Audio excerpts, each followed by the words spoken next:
was completely legal. In fact, it was his responsibility to have the conversation as part of Trump's staff.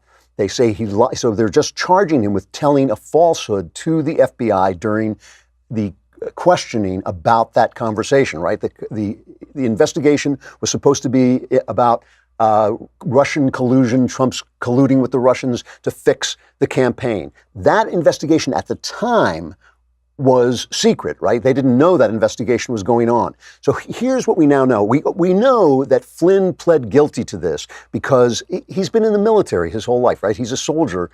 Hasn't got a lot of money. It would have bankrupted him to have defended himself against it, and his son was also in danger of becoming a legal target. So they threatened him, basically. But before this, now just remember, this is a combat veteran, 3-star general, right? So they bring this before the federal judge Emmett Sullivan, and he's pleading, and the government is saying he shouldn't get any jail time, and he's pleading for that. And Sullivan, who everybody is thinking he's just going to make a decision right away, he says, hold on just a minute. What is going on here? He issued something called a Brady order. Sullivan is a guy who's famous for being suspicious of federal investigators because he knows they play a lot of games. So he put forward a Brady order, which reminds the prosecution that they have to give the defense all the exculpatory evidence, all the evidence that might prove the defendant not guilty, right? And he saw some of this stuff and he said, wait just a minute, I want to see these documents for myself, okay?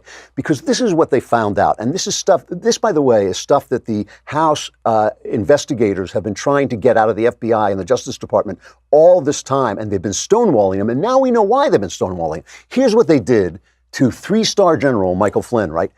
The then Deputy FBI Director, Andrew McCabe, who's now been fired for poor behavior, right?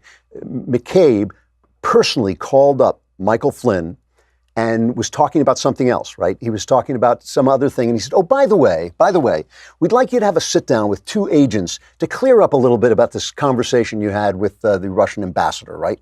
And he told Flynn not to have a lawyer present. He didn't want him to have a lawyer present. He said, once you do that, it all gets kind of complicated, and they didn't warn Flynn that it was a crime to lie to the FBI. So he didn't know, for instance, that if he got something wrong just accidentally and could be accused of lying, that he'd be charged with something that he would have to bankrupt himself to defend himself against, right? So none of this did he know. He wasn't given any kind of Miranda. He wasn't given any of that stuff. He was just provided with the entrapment opportunity to commit a crime. Now later, the first thing Flynn said was, oh, I misremembered this. And of course, you're talking to a 3-star general. Why wouldn't you believe him? But they didn't have to believe him because they knew they could pressure him and get him to crack and get him to plead guilty, right?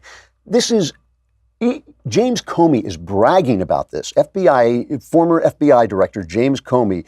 One of the agents, by the way, I should also mention, who went over to talk to him was Peter Strzok, the guy we all remember was sending